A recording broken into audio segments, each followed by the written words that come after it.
حزني حزني حزني حزني حزني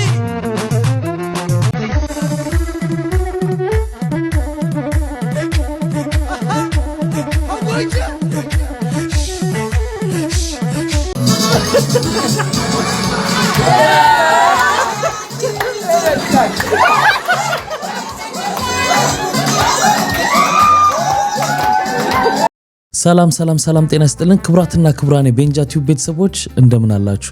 በያላችሁበት ሁላችሁም ሰላም ሁኑ። ዛሬም እንግዲህ እንደተለመደው ምርጥ የሆኑ ቪዲዮዎች ይዤላችሁ መጥቻለሁ። እነሱን እያየን ሪላክስ እናደርጋለን። እኔ ሐሳብ አስተያየቴን እዚህ በቀጥታ ለእናንተ አደርሳችኋለሁ። እናንተ ደግሞ እንደ ሁልጊዜው ሐሳባችሁን በነጻነትና በጨዋነት የኮሜንት ሴክሽን ላይ ማስፈር ትችላላችሁ ማለት ነው። ለታዳጊዎችም መልካም ልደት እንላችኋለን። ለናሆም ተመስገን፣ ለአሜን ኤፍሬም፣ ለክሪስቲና ኤፍሬምና ለሚልኪ ሳሙኤል መልካም ልደት እንዲሆንላችሁ እንመኛለን። እደጉልን፣ ለወግ ማዕረግ ብቁልን። ለዚህ ቻናል አዲስ ሆናችሁም ካላችሁ ቻናሉን ሰብስክራይብ በማድረግ ቤተሰባችሁን ሁኑ። ይሄ ቻናል 100 ሺህ መግባት አለበት በዚህ አጭር ጊዜ ውስጥ ብያስባለሁ። ይሄ ደግሞ ከናንተ ጋር ነው ማሳካው። ስለዚህ ሰብስክራይብ ያላረጋችሁ ሰብስክራይብ አድርጉና ቤተሰባችሁን ሁኑ። አዳዲሶችም እንደዛው። እኔ እርሴቴን እስካርግ ደግሞ ሁላችሁም ቪዲዮውን ላይክ አድርጉና እንጀምራለን። ደከመኝ ኢንተርኔቱ በከለኝ ዓለሚቷ ለቸከለኝ ማውቀው አልነበረም እጄም በጣም ነው የሻገረኝ። ዘንዶ ወጣ አሳ ጎርጉሮ እሱም ይበላል በዚህ ውድ ኑሮ። ማን ያዘዋል እንዲወፍሮ ለምን ጂም አትገባም ብሮ? አሁንም አልጋ ላይ ተኝተሃል፣ ስክሮል እያደረክ ነው። ለሁለት ቀን ሌላ ሀገር ቫኬሽን ነበርኩኝና ለምን ከመምጣታችን በፊት ሪፍሬሽ አናደርግም ማሳጅ አንጠቀምም ተብሎ እዛ የነበርንበት ሆቴል ሄድን ማለት ነው። ከዛ እዛ ጋር የተቀመጡት ምናምን በእንግሊዝኛ ነው የሚሆነው። ይኸው ኦርጋኒክ ፎርማቲቭ ናርታቲቭ ምናምን ትንሽ ታወቃለሁ እየስላሰብኩ ኦኬ ምናምንና የሰለጠኑና ሌላ ነገርን ከማስቀረጥ አንፃር ወንዶች ናቸው ማሳጅ የሚያደርጉት። ኦኬ ምን ችግር አለው ታዲያ ሌላ ነገር ምናምን እና ገባ ማለት ኦኬ ኢንፑት ዘብራ አውትፑት ዘ ታች ያለው ኪፐር ምናምን አለኝ ማለት ነው። cover that place by ፎጣ አለኝ፣ ስሙ ያለበት ፎጣ ተሰጠኝ። ኦኬ ቤ እሱን ጠምጥሜ እንደዚህ ፊታችሁ የሚወጣበት ነገር አለ እንደዚህ አውጥቼ ለጣልኩ ኢንጆይ አለኝ። ከዛ እንደዚህ ከላይ እንደዚህ ጎበጥ ምናምን ያረገ እንዴት ካሸኝ ያለ ከዛ which one do you like the banana watermelon apple ምናምን ሲለኝ እኔ ጁስ ነው የመሰለኝ ወተርሜለን አልኩኝ። ኦኬ አለ። ድንገት ብቻ ይወረሳለኝ ከላይ ጧ በነፍሱ ወተርሜሎኑ ነው ፈርጦ ነው ከነነፍሱ ነው እንዴ ጧ ያረጋው ለካ እንዴ ጊዜ ነው እንዴ በጥብ ያልከኝ what is it አልኩት። one part of this part of what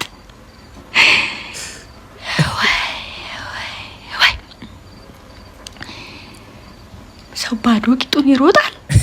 ባዶ ቂጡን ሰው ይሮጣል። አይምሮ ውስጥ ወይ ማሳጅ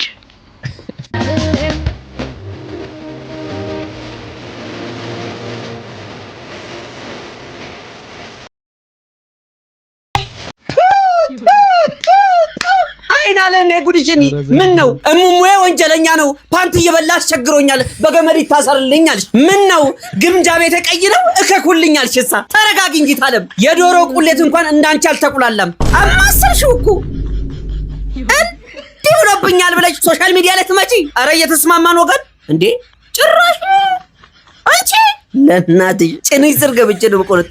ለነገሩ እኔም ብገባ እዛው ወጦ ነው የሚያስቀረኝ።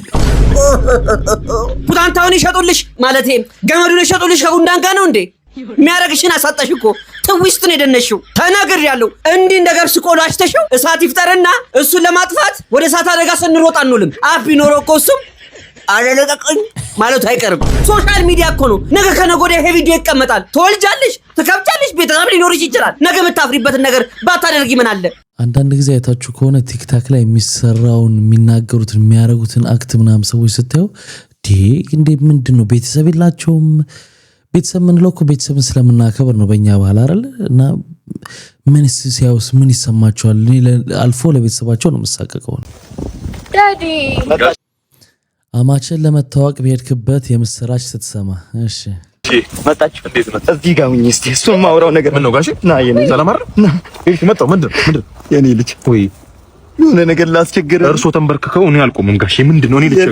እኔ ልጆት ልቸገር። ምንድን ነው? ታውቃለህ እነዚህ ልጆች በጡረታ ብር ነው ያሳደግኳቸው ከና 5 እህቶቿ። ልክ 5 እህቶቿ እንዳንተ ያለ ቅንቅናም ደሃ ነው ያገቡት። ልክ ነው። በሱ ያልፍልኛል ብዬ ስጠብቅ እሷ ደግሞ አንተን ይዛብኝ መጣች። በጣም ይቅርታ፣ ሌላ ዕዳ ተጨመሩበት። የኔ ልጅ አሁን ለሷ ከደህና ቤተሰብ የተገኘ ልጅ አግኝቼላታል። ለጥሎሽና ለሰርግ ብቻ 5.5 ሚሊዮን ብር ነው ያዘጋጁና ተዋት ያው ጋሼ እርሶ እንዲመቹት እርሶ ተዋኖትን እንዲያራግፉ ቅንቅኖት እንዲለቆት ብዬ ለእርሶ ምቾት ብዬ ፍቅሬን አልተው። ፍቅር እኮ ብቻውን ጋሻ ነው፣ ጠባቂ ነው። ፍቅር እኮ ብቻውን ጉልበት አለው። ፍቅር እኮ ሀያ የኔ ልጅ ከተውቋት 1.5 ያንተ ነው። አካፍላለሁ ብቻዬን ማልበላም። ሀያል ገንዘብ ነው፣ ብርታት ገንዘብ ነው። ተስማማል? ትተዋታለህ? ትውቴን ያባታ ሁሉ እንዴ ጠርተህ ንገራት። ሜሮን ገዛኸኝ እንዳምጤ እባክሽ። ሜሪዬም ቀረና ሜሮን በሰላም ነው። እኔ ፍቅር ይኸውልሽ ድህነትን ያላሸነፈ ፍቅር ብቻውን እርግማን ነው። አባትሽ ሄደና ቤተሰብ አዘጋጅቶልሻል። እሺ ቢያቸው ስሚያቸው። ይሄ ልጅ አይሆንሽም ተይው። እና አባዬ ምን ማለት ነው? አልሆንሽም አልሆንሽም ተይ አልሆንሽም። ምን ነው የምትይው? አባትሽን አሰሚያቸውም ነው። ምንድን ነው የሚባለው? ወዳጅ ቤተሰብ ዘመድ ቢሰማ ባለጌ ያሳደጋት የባለጌ ልጅ ነው የምትባለው። ስሚያቸው ነው። በቃሽ። አልፈልግሽም። የኔ ልጅ በአሁኑ የቲክቶክ አዋርድ ይሄ ልጅ መብላት አለበት ባይ ነኝ እኔ። ሚስቴን መስሪያ ቤት ስወስዳት። እሺ እንዴት ነህ? አይ ሰላም፣ እንዴት ነሽ? ባለቤቴ ነች። እንዴት ነሽ? ሰላም ናቲ አሉ ይመስገን። አሉ መምጣት አቆመሃል። ኧረ ይሄ ደግሞ ሎጂስቲክ ኦፊሳችን ነው። እንዴ ናቲ እንዴት ነህ? ሰላም ነው? አንተ ደግሞ ስልክ ደውልም አታነሳም። ሳገዘኝ እንዳለ ባለቤቴ ነች። ታውቂ እንዴት ነሽ? ሰላም። እሺ እና እንዴት ነህ? ምን ነው የጠፋኸው ታዲያ? ይሄ ደግሞ ማርኬቲንግ ኦፊስ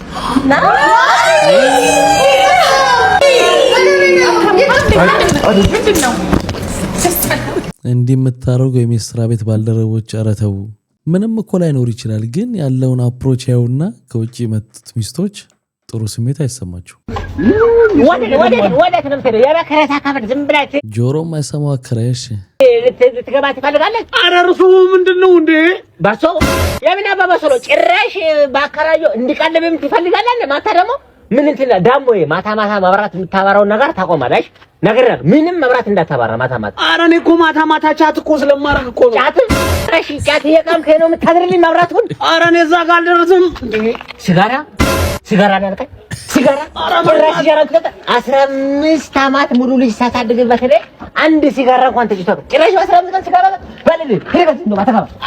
አንተ ሰውዬ ምን ሆነ ነው? ጀብዱ አደረጉት እኮ መናገር ጀብዱ አከራይ እኔ ነው አከራይ። ይሄ ደንቆሮ እኮ ነው። ምንም እንኳን አይታለም። ማዘር ያልኩት ዘመናዊ የቤት ሰራተኛ ይቻትና። አይ ማዘር፣ ያው ማዘርዬ አንዳንድ ቅድመ ሁኔታዎች አሉኝ ልንገሮት። ቀጥ ይኸውልዎት ዊክሊ እሁድ ዘመድ ጠይቃለሁ። ይሁን ግድ የለም ቤተሰብማ መጠየቅ ግድ ነው። እና ደግሞ ሁል ጊዜ ጧት ጂም ሄዳለሁ ለሼፔ። አረ ይሁን ሼፕሽንም መጠበቅ ጥሩ ነው አይደል እንዴ? ማታ ደግሞ ክላስ አለኝ። እራትሽ ደስ ሲል ሩጫ በዛብሽ እንጂ። እና ደግሞ ከጓደኞቼ ጋር ቅዳሜ ጌት ቱጌዘር ስላለኝ ደሞዝ በየሳምንቱ ፈልጋለሁ።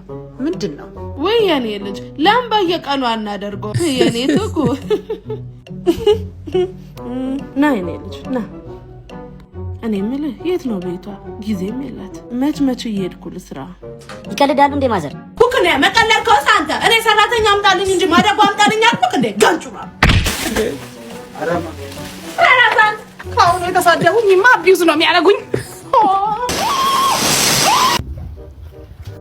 ዝቅተኛ ቆሻሻ ፈርስ ምንድነው የምትሰራው? ሰላም ነው አጂ? አላየሁትም እኮ እየሸናው አበባ እያጠጣህ ነው አላልኩም? አይቻል ደሞ እቺ ምንድናት? እቺ ብቻ ናት ወይስ ከውስጥ ሌላ አለ? ነገሩ ለመሽናት ብቻ እኮ በቂ ነው። ለሌላ ነገር አትጠቀም። ተበልጭ ረሺም ነው አጂ ባለ እየሸናው አፍራሂ ነው። እኔ እኮ ነኝ የገረስኩ። እንደውም ይኸው እዛ ጫፍ ላይ ወጣ ያለችዋ ያያያዝ እንዲመች ብዬ ነው ወጣው። ልታፍረኝ አይገባም። እንደውም ሰላም በለኝ። ይያለው እኮ አይመቸኝ። በሁለት እጅ ነው እንደምትይዘው ባለ ያስክበት። እሺ እንኮዮ እሺ፣ አታፍርም? አይንህን ጨፈን አድርገው። እሺ እንዳጋልጥ ያዝ በል። አሁን ሰላም በለኝ። ሞተወይ ለኢላህ በጀ ሰበብ እንዳይሆን ሙርሺዳ ውሃ አምጪ። ይሄ ነገር ቢዞር ጥሩ ነበረ። ወደ አስፋልቱ ነበረ መሆን የነበረበት ዞሮ ማለት ነው። እንዲህ ጀርባውን ለአስፋልቱ ሰጥቶ ሳይሆን ፊቱን ለአስፋልቱ ሰጥቶ። የማን ሀሳብ ነው? ቆይ አስፋልት ዳር ላይ ጅዋጅዌ መስራት። ኧረ እባካችሁ የት አካባቢ ነው ግን ይሄ ነገር ያለው? እስቲ ኮመንት አድርጉ። እና ይሄ ለማን ነው የሚያሰጋው መሰላችሁ? መቼም ይሄ ጤናማ ወላጅ ልጁን እዚህ ላይ አያወጣም። ግን መንገድ ላይ የሚሄዱ ልጆች ምናምን አሉ አይደለ? እነሱ ይወጡበታልና የሆነ ነገር ይሆናሉ እዚህ እንትን ላይ ሲጫወቱ። እና እዛ አካባቢ ያላችሁ ሰዎች አስነሱት እባካችሁ። ጀምር እዛ ጋር ዥዋዥዌ ምን ያደርጋል አይታየኝም ጥቅሙ። ሁለተኛ እንዴት ነው ልጆች እንደዚህ አይነት ነገር በጣም ነው የሚወዱት። አጉል ነገር ሁሉ ያደርጋሉ የመቆም የምናምን እና እዛ ደግሞ አስፓልት ነው ተፈናጥረው መኪና ውስጥ ነው።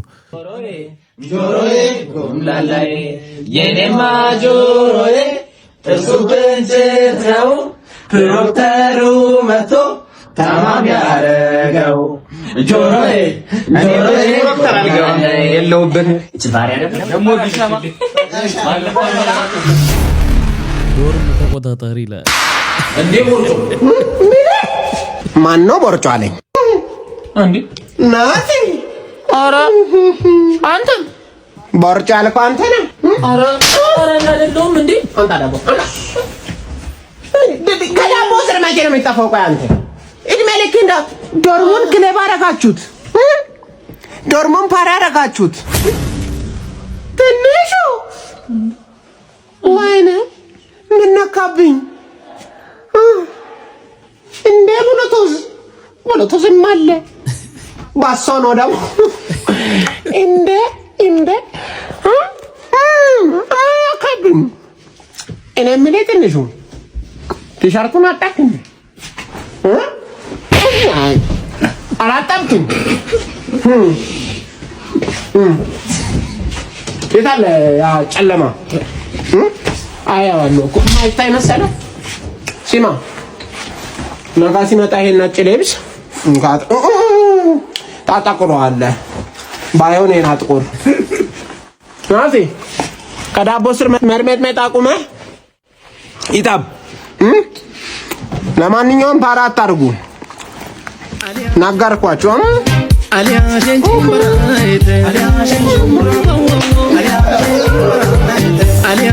የእውነት እኮ ነው እንደዚህ የሚያደርጉ ማለት የዚህን የሚያክል ባይሆን በጣም ሃርድ የሆኑ ዶርም ተቆጣጣሪዎች አሉ። በጣም ተንበርከክ በጉልበት እናትን ገልጬ ነው አይደል? ተንበርከክ በጉልበት የስ አንሳጅ ነው ለለ አንሳ። ኤቢ ስራ የለም እንዴ? ምን ነው በጊዜ የቅጥር ህይወት በቃኝ። የራሴን ስራ ልጀምር ነው። ሄሎ አበቃል። ጠቅላላ የቁሳቁስና ነገሮች ሽያጭ ምን ማለት ነው? ተውኩት ማለት ታዲያ ሞተረኛ ከመጣ በኋላ ነው እንዴ ተውኩት የምትለው? መጀመሪያ አትናገርም እኮ ከደረሰ በኋላ ነው ወይ? ሞተረኛ ቦታ ደርሶ ሲደውልልህ ነው እንዴ ተውኩት የሚባለው? ከተውከው መጀመሪያ አትናገርም ወይ? ሄሬ ለዛ እባክህ ሲያስጠላው። ሄሎ ምንድነው? ቀይርልኝ ሳይዝሽን። ፓንት ተደርጎ ይቀየራል አልሆነኝም። ባይሆንሽ ምን አገባኝ እኔ። መጀመሪያ አታውቂም እንዴ ሳይዝሽን? ራስሽ እኮ ያረግሽው አንቺ ያጨማለቅሽው ማን ሊያረግልሽ ነው ታዲያ? አታትንተ ሂዲ ጨምላቃ ከዚህ መጥቶ ሄሎ የምን ቀዩ ቁሳቁስ ነው? የማንም ቪዲዮ አይተህ ነው የደወልከው እኮ? እኔ ቀዩ ተሸጣለሁ ብያለሁ እንዴ? ታዲያ አንተ ተሳሳትከው። እኔ ምን አገባኝ ታዲያ? ስንት ዘራ ያመልጠኛል በዚህ ማለት ሄደ ሄደ። ኧረ በስመ አብ እንዴ! ኤቢ ምን ነው ሲቪል በትን ነው። አንዳንድ ጊዜ የራስ ስራ ሲሆን በጣም ያጨናንቃልና አንዴ ግን የሰው ስራ ከሆነ ትገባለህ፣ ስራ ይታወቃል፣ ገብተህ ሰርተህ ድርጅቱ አተረፈ አላተረፈ ደሞዝን ነው የምትጠብቀው። የራስ ስራ ግን ስትራግል አለው።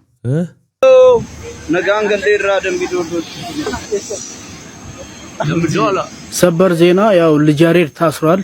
የታሰረበት ምክንያት ያው ኦቦ ሽመልስ አብዲሳ እንካ ስራ ብሎ ባደራ የሰጠኝን ቦታ እየሰራው እያለማው እያለ በአንድ ባለሀብት ግለሰብ ምክንያት የተነሳ እኔ ደምቢዶሎ ደርሼ ስመጣ ቤቴ እየፈረሰ ነው ያለው።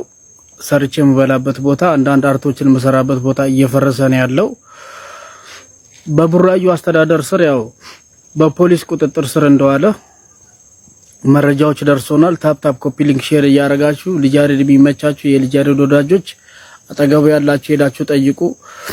ወንድሜ ልጅ ያሬድ በርታ በልልኝ፣ ፈጣሪ ካንተ ጋር የሆነ ኮፒ ሊንክ ሼር በማድረግ ይሄን ቪዲዮ ለሚመለከተው አካል አድርሱ። ያንተ መልእክት ግን የገረመኝ ልጅ ያሬድ በርታ በልልኝ እግዚአብሔር ካንተ ጋር ምናምን የምትለው እስር ቤት ሆኖ ቲክታክ ያያል እንዴ? እንዴት ነው ነገሩ? ኤንዌል ልጅ ያሬድ ታስሯል ተብሏል። ከዚህ በፊትም ታስሮ እንደነበር ታውቃላችሁ። የከዚህ በፊቱ ግን ትንሽ ከበድ ያለ ነበረ። ታስሮ ከወጣ በኋላ ግን ተምሮበት ምናምን ብዙ የጸባይ ለውጥ አሳይቶ ብዙ ነገር እንደተማረ ከእስር ቤት ነግሮን ያለውም ደግሞ አሪፍ ነገር ነው።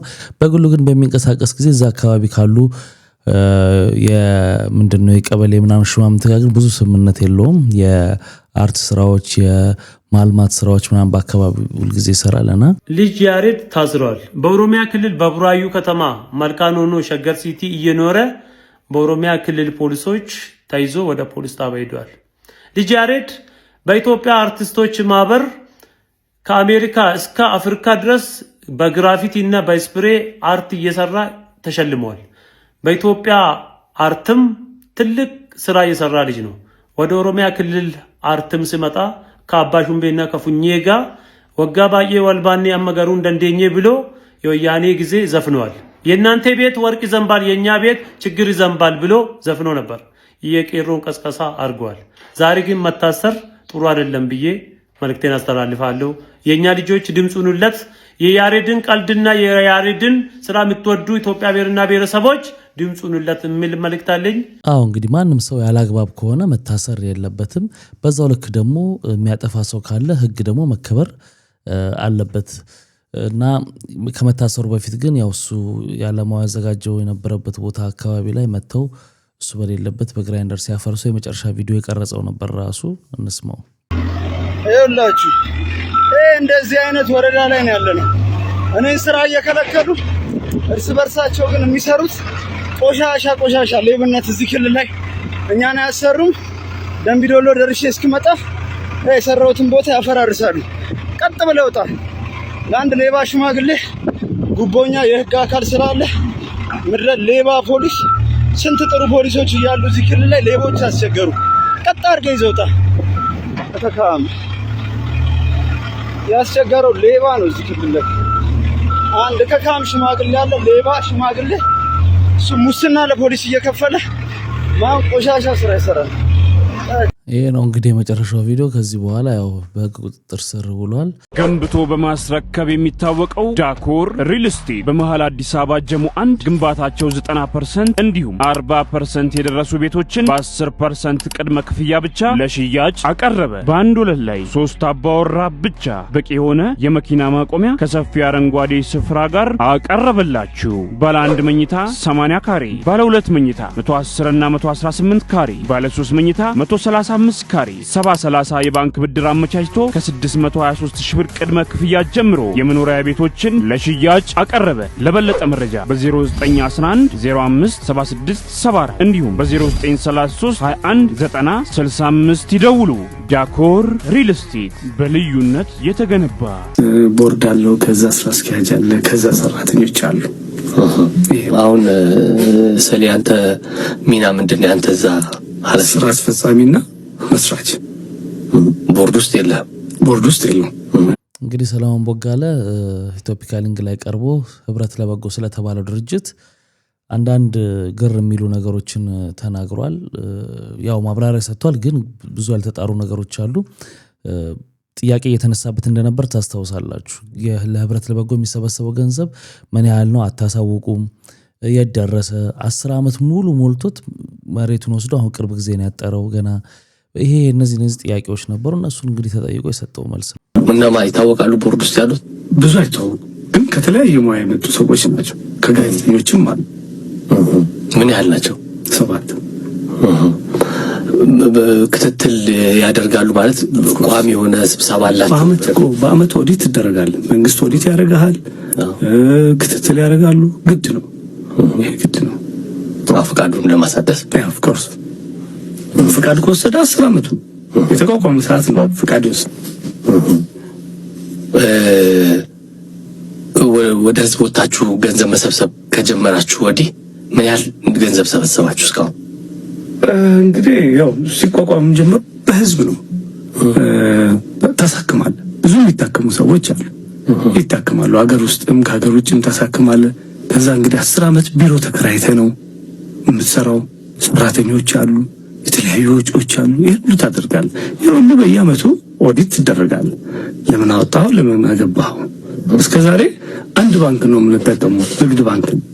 ሲጀመር ምንድነው አንድ ኤንጂኦ ሲቋቋም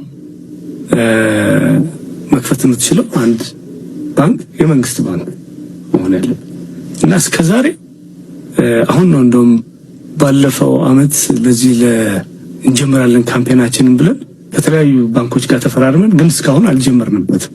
እስካሁን ያለን ንግድ ባንክ ነው።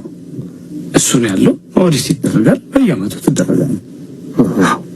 ገንዘቡ ሁሉ በዛ ነው የሚመጣው። ገንዘብ ሁሉ የሚገባው በዛ ነው። በአይነት እንደዚህ የሚሰጧቸው አሉ። በአይነት የተለያዩ ነገር መሳሪያዎች ሊሆን ይችላል ወይ ሆን ሌሎች ድጋፎች ያደርጉላችሁ? እንግዲህ ያው የመጀመሪያ ሁለተኛ ማርሴዲስ መኪናዋ እንዳልኩ፣ ከዛ በኋላ ደግሞ እንደገና አንድ ሎስ አንጀለስ ውስጥ የሚኖር በጣም ጥሩ ሰው አቶ ጥላውን የሚባል እዛም መርሴዲስ ነበረችውና እዛው እንዳለች መኪናዋን ሸጦ ገንዘቡን ልኳል። ከዛ በኋላ ደግሞ አሁን በቅርብ በጣም የምንወደው የምናከብረው የመዝናኛ ሰው የነበረው አስፍሽ እሱ መኪናውን እንደዚሁ ሰጥቶን በቅርቡ ለጨረታ ቀርባለች። ስለዚህ አሁን ምን ያህል እንደተሰበሰበ አሁን አትናገሩም? ለህዝቡ በየጊዜው ማለት ይሄን ያህል ደርሰናል። ለምሳሌ 6 ቢሊዮን ነው ግባችን ብላችኋል። እስካሁን 2 አመት ተጉዘናል፣ ይሄን ያህል ገንዘብ ተሰብስቧል፣ ይሄን ያህል ሰርተናል ብላችሁ ሪፖርት አድርጋችሁ ታውቃላችሁ? በተለያየ መንገድ ለምሳሌ ባለፈው አመት እንዳልኩ በተለያየ ቲቪዎች ላይ መተን ነበረ።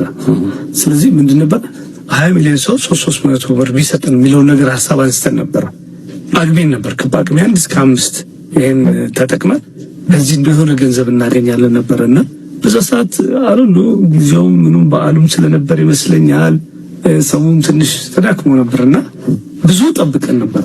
የመጣው ወደ 2000 3000 ሰው ነው። ይሄንን ይፋ አድርገናል በወቅቱ የነበረው። ይሄን እንግዲህ ክሊር የሆነ ነገር ማስቀመጥ አልቻለም። ሌላው የሚወቀስበት የነበረው በፊንቴክ በዚህ በመኪናው ጉዳይ ነው። ሰሞኑንም እያየን ነበር። እኔ የኃላፊነት ቦታ ላይ አይደለሁም።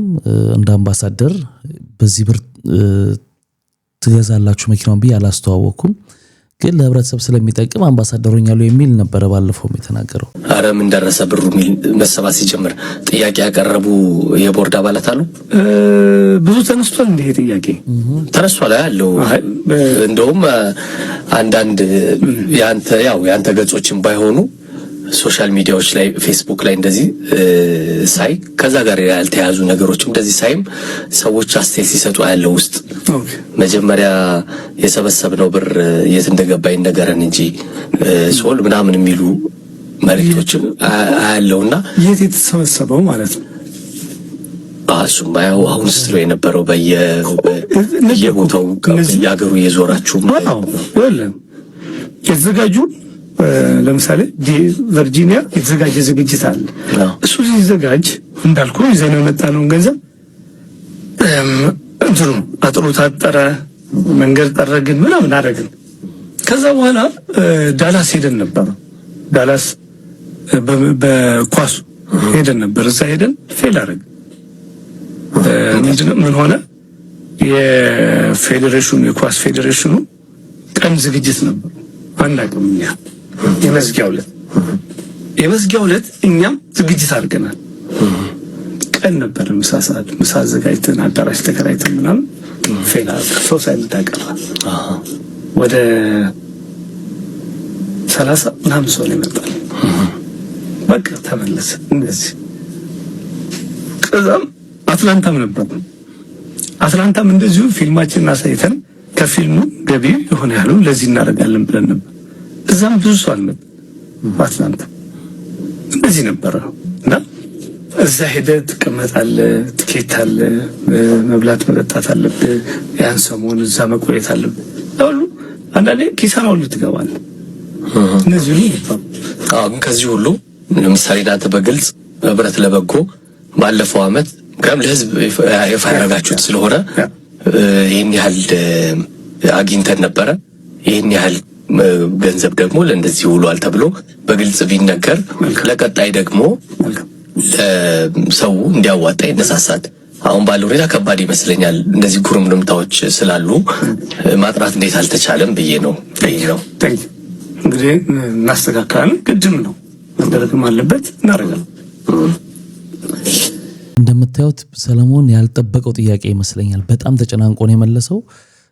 ያው መለሰው ማለት አይቻልም። ጥያቄውን እንደ ድርጅት እንግዲህ ምን ያህል ገንዘብ ተሰበሰበ ምናምን የሚለውን መናገር ነበረበት፣ ግን ያው ቀስ ብሎ አልፎታል ነገሩ ማለት ነውና ስለዚህ እነዚህ ጉርምርምታዎች የበለጠ ሰው እንዲጠራጠር የሚያደርጉ ነገሮች መኖር የለባቸው። ምክንያቱም የተነሱበት ዓላማ በጣም የሚጠቅም ነው አይደለ? ሆስፒታል የሚያል ነገር የሚገነባበት ነውና ስለዚህ ትንሽ አሰራሩ ላይ ክፍተት ይታያል።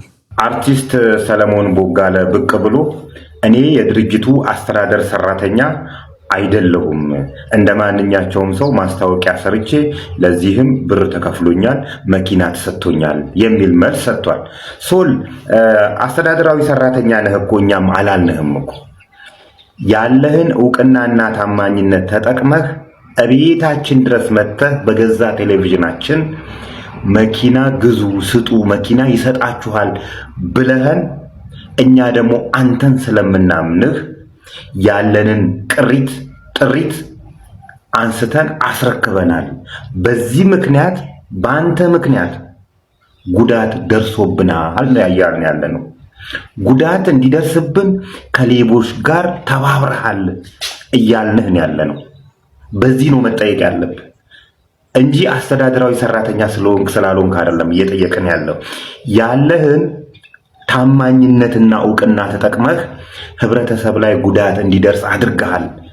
ስለዚህ መጠየቅ አለብህ እያልንህን ያለነው። አንተ ብቻ አይደለም መጠየቅ ያለብህ እኮ።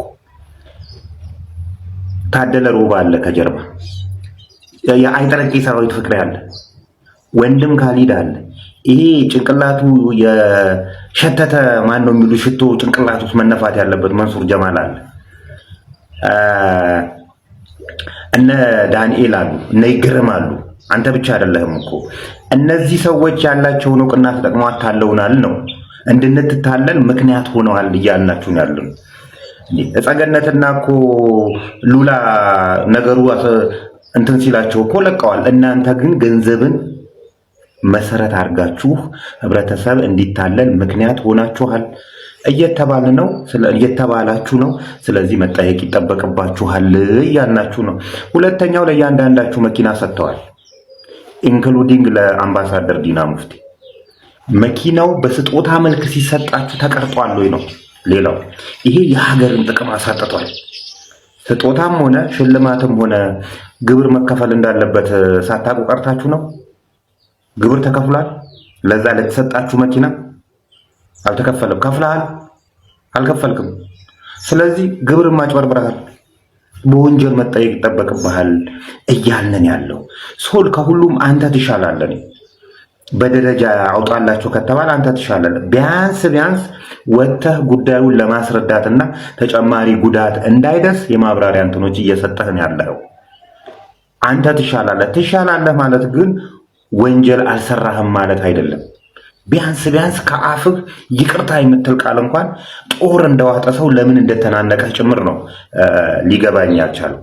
ስለዚህ አላቀውም ብትል ምክንያቱም ነው እናንተ የመጣችሁት ከታችኛው ከሄሎ ታክሲ ጀምራችሁ የመጣችሁ ናችሁ። ሄሎ ታክሲ ሲኖር የነበራችሁ ሰዎች ብዛታችሁ እዛ ውስጥ አላችሁ። አሁንም ደግሞ ፊንቴክ ሲመሰረት አሁንም አላችሁ።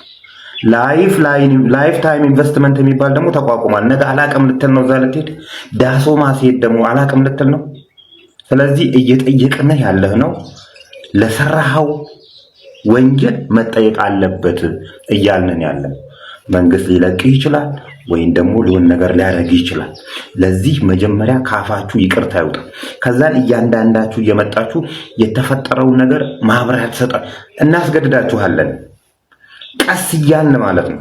ይሄ ዋና የኛ ስራ፣ በተለይ የኔ ስራ እንደዚህ መርዝ ይዛችሁ ሰው ፊት ለፊት እያለቃቀሳችሁ ታማኝነትን ያተረፋችሁ ሰዎች ታማኝነታችሁና እውቅናችሁን መሸርሸር ነው። ከዛን ህብረተሰቤን አድናለሁ ማለት ነው። ይሄ የምቀጥልበት ነው። ትክክለኛ ጥያቄ ነው እየተጠየቀ ያለው።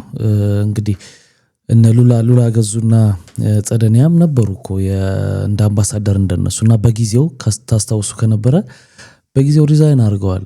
እንደ አምባሳደር ተደርገው ትንሽ ጊዜ ካዩ በኋላ ከዚህ ድርጅት ጋር ያለን ሲያዩት ሁኔታውን ሲገባቸው ኦፊሻሊ ያሳውቀው ዞር ብለዋል። ምክንያቱም ህዝብ እየተበላበት ያለበት ቦታ ላይ ስማቸው ነገ ከነገ ወዲያ እንዳይነሳ ማለት ነው። ስለዚህ የቀሩትም አሁን እንኳን እንዲህ ተጋልጦ ነገሮቹ እየመጡ መተው ይቅርታ በማለት ፋንታ ሰውን እንደገና ለማስተባበል መሞከሩ ብዙም ጥሩ ነው ብዬ አልገምትም። በአንድ በትንንሽ ነገሮች ብዙ ዓመት የገነባችሁትን ስማችሁን ባታጎድፉ ባታበላሹ መልካም ነው ባይ ነኝ። ከዛ በኋላ ሰው አልደረሰንም 3 ወር ተብሎ እስካሁን አልመጣም ሲል የሰለሞን ቦጋለ የአንድ ሰዓት ኢንተርቪው ባጭሩ ፊንቴክ ኢንቨስትመንት መኪና ሰጠኝ፣ አምባሳደሩን ኩለትኝ፣ አስተዳደራዊ ነገር ላይ የለውበትም።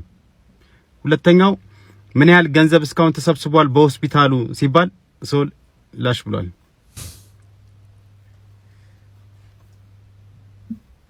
አላለቀስም። ፒኪኒ ዋክስ የሚባለውን ነገር ሰሞኑ ሴቶቹን እንዲየበለቀጣችሁ ማለት ነው እንደዚህ አጣብቃችሁ ላጥ ያረጋችሁ መታችሁ ጸጉሩ ለኛ የምታሳዩ ምንድነው እንዴ? የሚዘጋና የማይዘጋ አጣቁም እንዴ? ማለት ሁሉም እኮ የራሱ ነው እንጂ ለራሱ ደስታ የሌላ ሰው እኮ ደስታ ይሰጠው። ምን እሺ እናንተ ስራ ነው ከስተመሩ ነው አሳዩልኝ የሚለው ወይስ እናንተ በፈቃደኝነት ነው አውጥታችሁ ዋው እያላችሁ? ምን ኤቭሪዋን አለው። ማንም እኮ አያጽድም እያሳጨደ እኮ አይደለም። ሌላውም እኮ ያነሳል ግን አያሳይም። አረባካችሁ ታውን የመጀመሪያ ሲጀመር ለፕሮሞሽን ኤጀንሲ ነው የሰማሁት። ስለዚህ ፒኪኒ ስለሚባለው አክሴቲዋ ስጮ ምንድነው የሚያስጨዋት ምናምን ስድስ እያስነሳሽ ምንዋን እያስነሳሽ ምን ሆነ እንዴት የወለደሽ ነው ሲል አይደለም እያስነሳሻል። በጣም ስንት ጊዜ ጥያቄ ማለት ከመጣበቁ ጠንካራ ፓርት ነው እንዴ? እንዴት ነው የሚጎቱት የሚነሳው? አንድ ላይ ቢቦጨቅስ ምናምን ብዬ ራሱ ብዙ ጊዜ ነው ጥያቄ ራሴ ላይ ፈጠረብኝ ማለት ነው። ይሁን እሱ አሁን ግን ያመጣችሁ አታሳዩ፣ በቃ አታሳዩ። በጣም ነው እንዴ ሁሉም ዲስታርክ እንዴ ወይ አጠቃላዩን ሴትዮዋንም አሳዩንና ፊቷን ወይ ጉድ። ቴዲ አፍሮ እጅግ በጣም እናመሰግናለን ወንድማችን። ለአባታችን የለቀቀውን ግጥም አይታችሁታል ጋይስ? ሙዚቃው በጌታ ግን እሱ ብቻ በቂ አይደለም። አባታችንን የሚገልጽ የልጅ ልጆቻችን የሚያስታውሳቸው ታሪካቸውን፣ ስነ ምግባራቸውን፣ ሁሉ ነገራቸውን እንዲያስታውሱ እንፈልጋለን። ሐውልት መሰራት ይሁን ጎዳና የተሰየመ የለም ለሙዚቀኛ። ታዲያ ለነዚህ አባት ከምንም በላይ ሰውነትን ለሰበኩ ሰውነት ከሁሉም ይቀርማል ላሉ አባት ታዲያ ምን ቢደረግላቸው ምን ሊበቃቸው ይችላል? እኔ አሁንም አጀንዳዬ ሙፍቲ ሐጂ ዑመር እንድሪስ ናቸው፣ የኔ አባት፣ ደጉ አባት።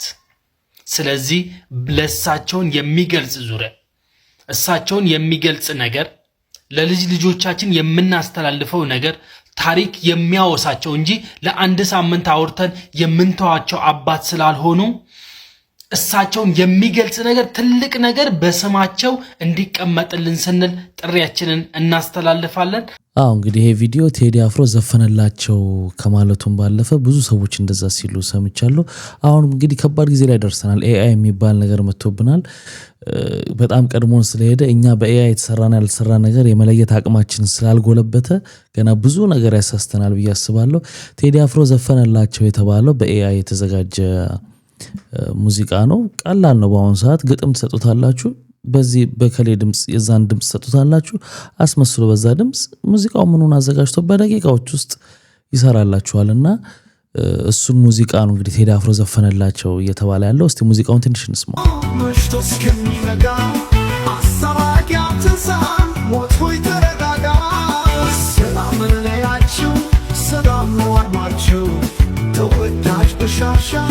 አሳይ መሪ ናቸው በሃይማኖት በዘር መከፋፈል ትተን ጥላቻን ግጭትን ወደ በኋላ ገፍተን እንደ ግጥም በጣም አሪፍ ግጥም ነው የሚገልጻቸው ግጥም ነው መዘፈኑ ትክክል ነው ትክክል አይደለም የሚለው ውስጥ እኔ አልገባም ግን ዞሮ ዞሮ ኤአይ መሆኑን ብቻ ብዙ ሰው ስለተሸወደ ስላየው ነውና ኤአይ ነው ሌላም አንድ እንግዲህ መረጃ ልስጥህ ይሄ የገነነ ሚስት ወንድም ነው ሰለሞን ይባላል አንድ ጽሁፍ ላይ መጣ ፌስቡክ ላይ የጻፈውን ተመልከት እንግዲህ እዚህ ጋር አለ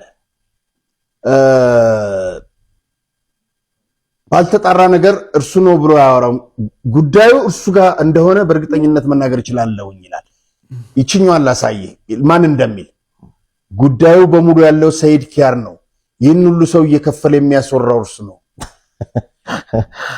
አየህ ይሄ ሰለሞን አየለ ዶኒ የሷ ያስቴር አየለ ወንድም ነው ሰይድማ ሲያስታመመው እንደኖር እንደሆነ አይደለም ለኛ እየከፈለ እኮ ነው ሰይድኛ ነው ምናወራው አው እና ዝም ብሎ ሙያን በሳንቲም የምናረክስ ሰዎች አይደለንምና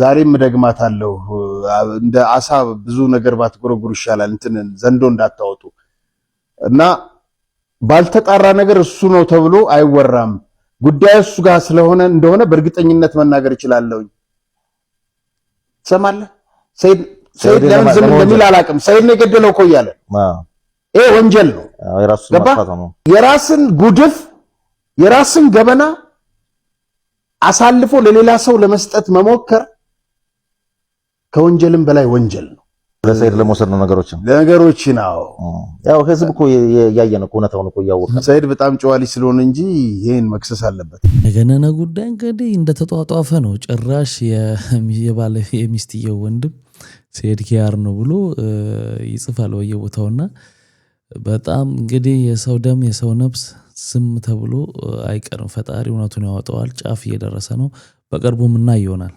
ከሰዓታት በፊት የወጣ ሰበርና ትኩስ መረጃ ቲክታክ ክሬቲቭ አዋርድ የትኛውም የቲክታክ ህጋዊ ካምፓኒ የትም ዓለም ላይ እኔ አላውቅም ከኔ እውቅና ውጪ የሚደረግ ውድድር ነው ሲል ከሰዓታት በፊት ይሄንን መረጃ አሳውቋል ጋይስ እና በድጋሚ የኢትዮጵያ ህዝቦች ህዝብ ምረጥ የምትወደውን ሰው ምረጥ በሚል ሰበብ በቁማር ዜጎቻችንን የፈጀብንን ቴሌብር በመጠቀም የሆነ ነገር እንድታደርጉ ምርጫ እንድታደርጉ ገንዘብ እንድትከፍሉ ተደርጎ በአንድ በሁለት በሶስት ለሶስት አመታት ሲያጭበረብሩ የቆዩ ድርጅቶች እንደሆኑ አሁን ከሰራውላችሁ ቪዲዮ ገና ኤዲት አድርጌ ሳልጨርስ የቲክታክ ካምፓኒ ራሱ ሪፖርት አድርጓል ይሄው ማስረጃ ሌባ እንበል እምለው በመክንያት ነው ስላዳመጣችሁ እንግዲህ የቲክታክ አዋርድ ውድድር ተጀምሯል ቮት እየተደረገ ነው ድምጽ እየተሰጠ ነው በጣም አወዛጋቢ ሆኗል ገና ከመጀመሩ ዝም ብሎ ከመሬት ተነስቶ አይደለም እንዲያወዛግብ ተደርጎ በመዘጋጀቱም ጭምር ነውና ብዙ ጭቅጭቆች የተነሱበት ነው እናያቸው አንዳንዶቹ አይናችሁ ያየ ሙሴ ሰለሞን ግን ቮት በማጣት ጴንጤ የለም ጴንጤ 30,000 ብቻ ነው እንዴ ምን አገናኘው ልጁንም ክሬዲት አታሳጣው ሙሴ ሰለሞን ተከታታይ 2 አመት ቤስ ኢንፎርማቲቭ ኮንተንት ሲያሸንፍ ጴንጤ ኦርቶዶክስ ምናምን ሃይማኖቱ ታይቶ አይደለም አቀራረቡ ስለሚማርክ የሚያወራው ዜና ታማኝነት ነው በሚል ሰው ሁሉ ስላመነው እና ደግሞ ዜና ሲያቀርብ በቃ ጨርሰክ ስለምትሰማው ስለማይሰለች ተብሎ ትኩስ መረጃ ቶሎ ስለሚያመጣ ተብሎ ነው እንጂ በሃይማኖቱ አይደለም ክሬዲት አታሳጣው ከዚህ በፊት ራሱ ያሸነፈው በሌላ ነው ሚል ክሬዲት አታሳጣው ሙሴ ከዚህ በፊትም በሃይማኖት አላሸነፈም አሁንም በሃይማኖት የጽድቅ ውድድር ላይ አይደለም እነዚህ ልጆች ያሉት የሙሴ አቀራረብ ሙሴ በዚህ አመት ብዙ መረጃ አቅርቦልኛል አቀራረቡ ማርኮኛል ምትሉ ሙሴን ትመርጣላችሁ የአቀራረቡ የማረከኝ የብሩክ ነው ብሩክ ብዙ ነገር አድርጓል ምትሉ ደግሞ ብሩክን ትመርጣላችሁ እኔ ፐርሰናሊ ባባይ ግድብ ላደረገው ለከተራ በዓል ባደረገው ብዙ ነገር አሁን ለምሳሌ እኔ ብሩክን እመርጣለሁ ግን በሃይማኖቱ ብሩክ ኦርቶዶክስ ጴንጤ ምናምን እኔ እንጨት ተክለህን ብታመልክ ይሄ ቲክቶክ ውድድር ነው የጽድቅ ውድድር አይደለም የማይገናኝ ነገር አገናኝታችሁ ሰው ላይ ጠብ እንደውም ይሄ አሁን አንተ ያወራው ወንድማማች ላይ ጠብ የሚፈጥር በጣም ቅራኔ የሚፈጥር መጽሐፍ ቅዱስ ላይ ከርክ ራሱ የማይቀበሉት ነገር ነው ኧረ የማይገናኝ ነገር አታገናኙ።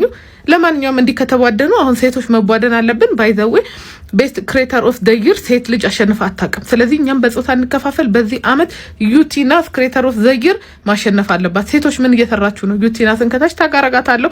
ፕሮፋይሉ አስገብታችሁ እዚሁ አልተቧደንኩም። ፕሮፋይሉ አስገብታችሁ ሄዳችሁ ዩቲን መረጣት። አንተ ግን የማይባል ነገር ነው ያልከው። እንግዲህ የኛ ነገር እንደዚህ ሆኗል። በቃ አንድ ነገር ሲነሳ ተንደርድረን ዘር ውስጥ ተንደርድረን ሃይማኖት ውስጥ ይሄ እንዳለችው ነው። በቃ የቲክቶክ አዋርድ ውድድር ነው። በጴንጤ ስለሆነ ድምጽ አነሰ የታላችሁ ጴንጤዎች እንትን ስጡት፣ ኦርቶዶክስ ስለሆነ እንደዚህ ሆነ ምን ማለት ነው? እሱም በዚህ ጉዳይ ላይ መልስ ሰጥቶበታል። ሙሴ ሰለሞን ነገሩ ወደ ሃይማኖታዊ ጉዳይ ለሚወስዱ አካላት በቂ ምላሽ ሰጥቷል። ከአንድ ሎጂካሊ ከሚያስብ ሰው የሚጠበቅ ንግግር ነው። ሙሴን ሁላችሁም አመስግኑት።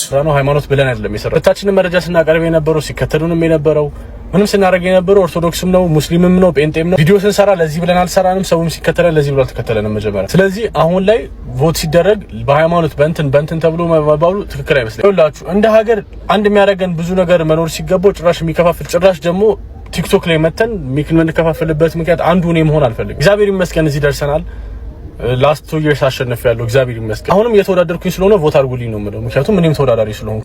በዚህ መልኩ ራሱ እንግዲህ ምላሽ ሰጥቷል ማለት ነው። እና እንደዚህ አይነት ነገሮችን ብንተዋቸው፣ እንደዚህ አይነት ቦታ ላይ ዘርን ሃይማኖትን እየመዘዙ በዛ ለመጠቀም መሞከር ምን ትክክል ነው ብዬ አላስብም። አሁን በዚህ ባዋርድ ምናምን ዙሪያ ሮዚ ተመርጣለች አሉ ከሀገሩ። ከዛ በኋላ ምን አሉ? ከሀገር ውስጥ ያለ ሰው ብቻ ነው የሚመረጠው፣ ከሀገር ውጭ ያለ ሰው ሊመረጥ አይችልም ከኢትዮጵያ ውስጥ ስላልሆነ ተባለ። ከዛ እዚህ ጋር ሮዚ ኢትዮጵያ አይደለሽም አይደለሽም አሁን አይደለ ሰው አንቺ ከተመረጥሽ ከሀገር ውጭ ከተመረጥሽ ለምንድን ነው? አሁን ለምሳሌ አዶናይ ጠቅልሎ ገብቷል ኢትዮጵያ ገባሽ? ካናዳ አይደለም የሚኖረው አሁን ላይ ኢትዮጵያ ጠቅልሎ ገብቷል ምናምን ነገር እሱ እንደ ኢትዮጵያ እንዳለ ሰው ነው የሚመዘገበው። አንቺ ግን ከሀገር ውጭ ስለሆንሽ አንቺ ካስገቡሽ ለምንድን ነው ሌሎቹም እነ መማርም ሌሎቹም ጥሩ እህቶቻችን እንኳን እነሱ ለምን አልገቡም? ተረዳሽ? ይሄንን ምን ነው ተቀልሽ ነው አሁን ለምሳሌ ቦታ አድርጉኝ ምናምን ያሱ እኔ ላይ ቦት ኖሚኔት እንደተደረጉት ራሱ ያየሁትኝ ሰዎች መተው ሲያወሩ ነው። በነገርሽ ላይ ሮዝ ተመጣጣች ውጪ ኖሚኔት እንደተደረኩኝ አላየሁትም። ለካ ትላንትና አናውንስ የተደረገው እናንተ ተከታተልኩኝ። ምን ተቀልሽ ደግሞ ላይ ውጪ ስትሆኚ የኢትዮጵያ ኮሚኒቲ የሚመጣልሽ በጣም የተወሰነ ነው።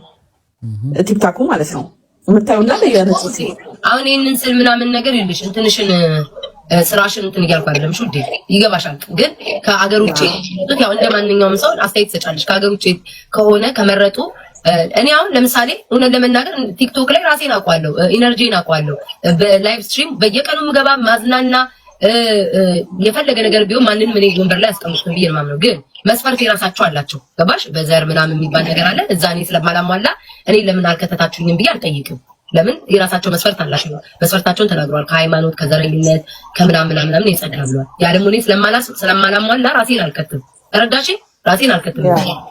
እንግዲህ ጠይቀን ውጭ ያሉ ሰዎች አሉ ብዙ ነገር የሰሩና ጠይቀን ውጭ ያለ ሰው አይካተትም ብለውናል የሚል ኢንፎርሜሽን አለ። ከዛ እሱን ደግሞ ብላችሁ ስትሉ ደግሞ ውጭ ያሉ ሰዎች ደግሞ ተካተው ታያላችሁ እና በጣም ውዝግብግብ ያለ ነገር ነው ያለው።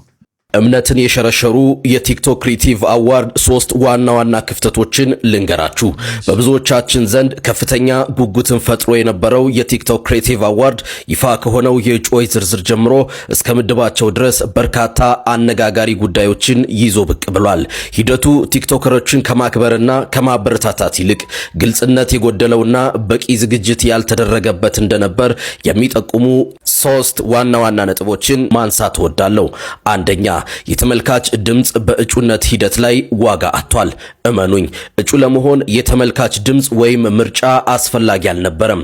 ሁላችንም በጉጉት ስንመርጥና ስናስመርጥ የነበረው ድምጽ ዋጋ ያጣና የተጭበረበረ እንዲመስል ያደረገው ምርጫው ይፋ ሲደረግ በእጩነት ዝርዝር ውስጥ ያልነበሩ ቲክቶከሮች በድንገት ዝርዝር ውስጥ መካተታቸው ነው። ይህ ክስተት በራሱ የምርጫው ሂደት ምን ያህል የተጠና እንደነበር ጥርጣሬ ውስጥ ይከታል። ከሁሉም በላይ ድምጻችሁ ይወስናል ተብለው ሲመርጡ ለነበሩ ተመልካቾች ትልቅ ክህደት ነው። ስለዚህ ተመልካቾች በተለይ ገንዘባችሁን በዚህ አማራጭ አውጥታችሁ ድምጽ ስትሰጡ ከፍተኛ ጥንቃቄ እንድታደርጉና በሂደቱ ላይ ሙሉ ተስፋ እንዳትጥሉ የሚያስጠነቅቅ ግልጽ መልእክት ነው። ሁለተኛ፣ አዘጋጆቹ ራሳቸው ያወጡትን መስፈርት አላከበሩም። አንድ ውድድር እምነት የሚጣልበትና ተአማኒነት ያለው እንዲሆን በቅድሚያ ራሱ ባወጣቸው ህጎችና መስፈርቶች መመራት ሲችል ነው። በዚህ አዋርድ ላይ ግን ይህ ሲጣስ በግልጽ ተመልክተናል። ለዚህም ዋነኛ ማሳያ የሚሆነው ምርጥ አዲስ ፈርቀዳጅ ቲክቶከር ወይም ቤስት ኢመርጂንግ ቲክቶከር የተሰኘው ዘርፍ ነው። ይህንን አዳምጡት። 15ኛ ቤስት ኢመርጂንግ ቲክቶከር አዋርድ። ይህ ካታጎሪ እንግዲህ ሁላችሁም እንደምታውቁት በባለፈው ዓመት የነበረ ሲሆን በዚህም ዓመት መልሰን ይዘነው መተናል። ቲክቶክን በዚህ ዓመት ማለትም በ2025 ጀምረው ነገር ግን በአጭር ጊዜ ውስጥ በህዝብ እጅግ ተወዳጅነትን ያተረፉ ኮንተንት እንደሰማችሁት በዚህ ዘርፍ ለመታጨት ቲክቶክን በ2025 የጀመሩ መሆን እንዳለባቸው እንደ መስፈርት ተቀምጦ ነበር። ነገር ግን ይፋ በሆነው የእጩዎች ዝርዝር ውስጥ በ2023 የጀመሩ ቲክቶከሮች ሳይቀር መካተታቸው ታይቷል። ይህ አዘጋጆቹ የራሳቸውን ህግ ማክበር አለመቻላቸውን ወይም ሆን ብለው እንዳለፉት ያሳያል። በዚህ ዘርፍ ለመመረጥ ቅስቀሳ ሲያደርጉ ለነበሩና መስፈርቱን በትክክል ላሟሉ እንደኔ ያሉ ቲክቶከሮች ይህ ምን ያህል ተስፋ አስቆራጭ እንደሆነ መገመት አያዳግትም። ሶስተኛ፣ ፍትሃዊነት የጎደለው የዘርፍ ምደባ። በጣም ግራ የሚያጋባውና የዝግጅቱን ድክመት በጉልህ ያሳየው ደግሞ ያልተገባና ፍትሃዊ ያልሆነ የዘርፍ ምደባ ወይም ካታጎሪ ነው። የሴቶች በአይነታቸው በትክክል አለመለየት፣ ተመሳሳይ ያልሆኑ ነገሮችን በአንድ ላይ ማወዳደር የምርጫውን ሚዛናዊነት ሙሉ በሙሉ ያዛባዋል። ለምሳሌ አንደኛ፣ ስፖርት ነክ መረጃ፣ ስፖርት ኢንፎርማቲቭ እና ደጋፊነት ወይም ፋን። በዚህ ምድብ ገለልተኛ ሆነው መረጃን የሚተነትኑ ቲክቶከሮችን ከአንድ ክለብ ደጋፊዎች ጋር በአንድ ላይ ማወዳደር ፍጹም ስህተት ነው። መረጃ ሰጪነትና ደጋፊነት የተለያዩ ናቸው። ይህ ምደባ በደጋፊ ብዛት ላይ የተመሰረተ እንጂ የይዘቱን ጥራት የሚለካ እንዳይሆን ያደርገዋል። ሁለተኛ፣ የተቀላቀሉ ዘርፎች እንደ ቤስት ላይቭ ስትሪመር እና ጌመር ያሉ የተለያዩ ይዘቶችን እንዲሁም መረጃ ሰጪ ወይም ኢንፎርማቲቭ እና ተራኪ ናሬሽን፣ ኮሜዲና ድራማ ይዘቶችን በአንድ ላይ ማቀላቀሉ አዘጋጆቹ በይዘት አይነቶች ላይ በቂ ጥናት እንዳላደረጉ በግልጽ ያሳያል። ሌላውና እጅግ አስገራሚው በሌሎች አዋርዶች ላይ አሸናፊና ተሸላሚ የነበሩ ቲክቶከሮች በሚገባቸው ዘርፍ ላይ አለመካተታቸው ነው። በአጠቃላይ ይህ ውድድር በቲክቶከሮች ስም የተዘጋጀ ቢሆንም በዝግጅት የላላ መስፈርቶቹን ያላከበረና ከሁሉም በላይ ደግሞ ቲክቶከሮችን ራሳቸውንም ሆነ ተመልካቾቻቸውን ያላከበረ ሆኖ ተሰምቶኛል። ይህ የግል ምልከታዬ ሲሆን ከተሳሳትኩ በጨዋነት ለማረም ዝግጁ ነኝ። እናንተስ በዚህ ሂደት ላይ ምን ታዘባችሁ? ምንም ጥያቄ የለውም። ትክክል ነው። ብዙ ዝግብ ያለበት አንደኛ የመጀመሪያው አይደለም። ብዙ ልምዶችን ያመጡ መሄድ ነበረባቸው። ስለዚህ ብዙ ስህተቶች አሉበት። ስለ ቲክቶክ ክሬቲቭ አዋርድ የሚሰማኝን ነገር ልናገር። አንደኛ ልጆቹን አታስጨንቋቸው። ታውቃላችሁ፣ በቃ ልጆቹ ፈላ ናቸው፣ ልክ እንደኛ ወጣቶች ናቸው ምናምን ነገር የቻሉትን እያደረጉ ነው። ይመቻቸው። እንደውም ከፈለገን አናወዳድርም ላይ ማለት መብት አላቸው።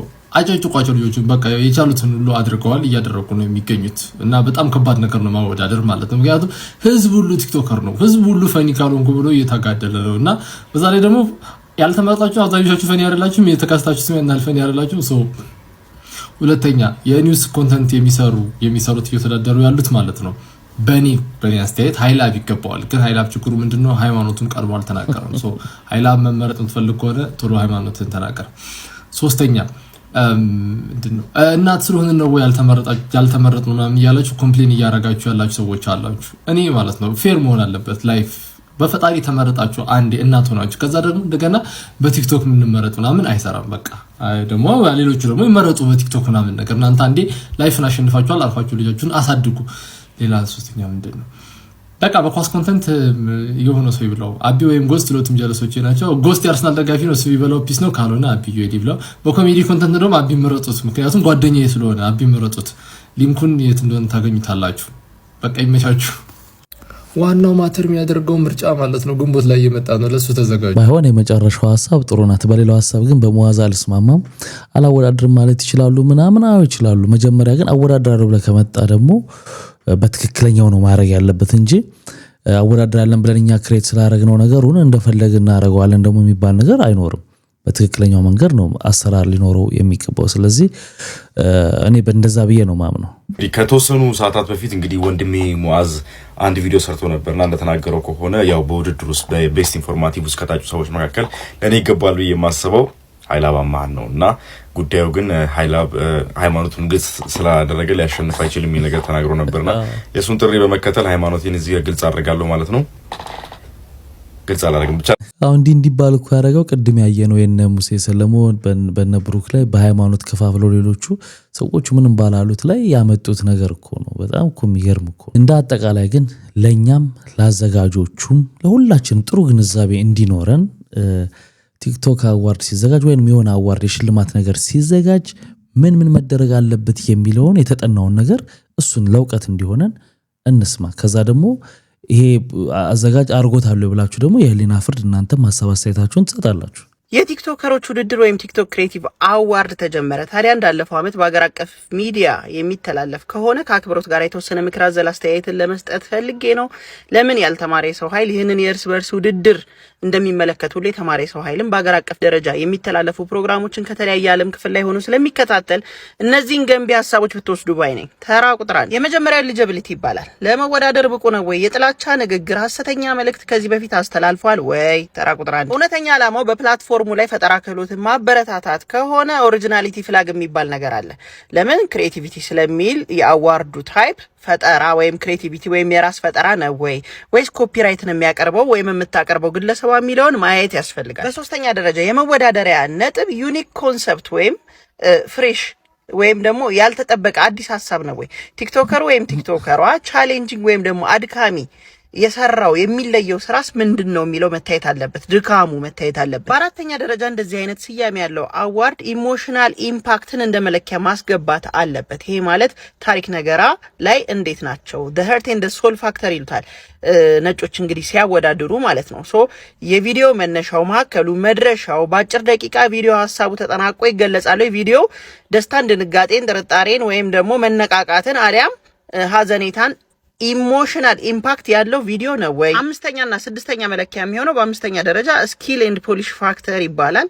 እንግዲህ ሃይ ኳሊቲ የሆነ ቀረጻ፣ ድምጽ አጠቃቀም፣ ጥሩ ብርሃን፣ ኤዲቲንግ፣ አጠቃላይ ቴክኒካል የሆነውን ነገር እንዴት ተጠቀሙ ሲሆን በስድስተኛ ደረጃ ደግሞ ሜሞራቢሊቲ ወይም ደግሞ ሪዋቻቢሊቲ ይሉታል። እንግዲህ የተለያዩ አዋርዶች ሲሰጡ ያለው መለኪያ ማለት ነው። የማይረሳና ተደጋግሞ የሚታይ ቪዲዮ ነው ወይ የሰሩት? ሶሻል ቫልዩ ወይም ደግሞ ማህበራዊ ጠቀሜታ ያለው ስራ ነው ወይ የሚለው ነገር በዳኞች እንደ መለኪያ መጨረሻ ላይ ያስቀምጥላችኋለሁ። እንደ ቼክ ሊስት አዘጋጅታችሁ ከፍተኛ ውጤት ሰጥታችሁ ካላወዳደራችሁ ይሄ የውሸት ውድድር ነው የሚሆንባችሁ። ህዝቤ ደግሞ ማወቅ ያለባችሁ ማስ ቮቲንግ ወይም ደግሞ የጅምላ ምርጫ ማን የበለጠ ቲፎዞ አለው የሚለውን ነው እንጂ ማን አዋቂ ነው ማን ችሎታ አለው የሚለውን አይለይም። ስለዚህ ማን የፈጠራ ችሎታ አለው ተብሎ በትክክል የፈጠራ ችሎታ ለማበረታታት የታቀደ ከሆነ ከጅምላ ምርጫ ባለፈ ክህሎት ያላቸውን ልጆች በዳኞች ማስፈተን አለባችሁ። እሺ፣ በዳኛ ያልተፈተነ ነገር ጀስት ጭብጨባ ብቻ ተው፣ እረፉ፣ በቃ አራራፉ እንዴ! የሚሰራ ሰው ይሸለም፣ እውነት ወላሂ ይሸለም። እና ሰላም ሁኑልኝ። መልካም እድል ለመላው ቲክቶከሮች። በቃ ይሄ ነው።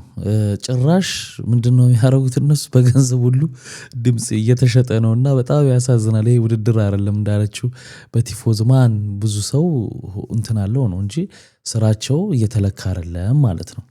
እንግዲህ ክቡራትና ክቡራን ለዛሬ ይዤላችሁ የመጣሁት ቪዲዮዎች እነዚህን ይመስሉ ነበር። በአንዳንዶቹ ተዝናንተናል፣ በአንዳንዶቹ ደግሞ ቁም ነገር ወስደናል። ስትገቡ ላይክ ያላረጋችሁ አሁን ላይክ አድርጋችሁት በሚቀጥለው ምርጥ የሆኑ ቪዲዮዎች ይዤላችሁ እመጣለሁ። መልካም ጊዜ። ባይ ባይ።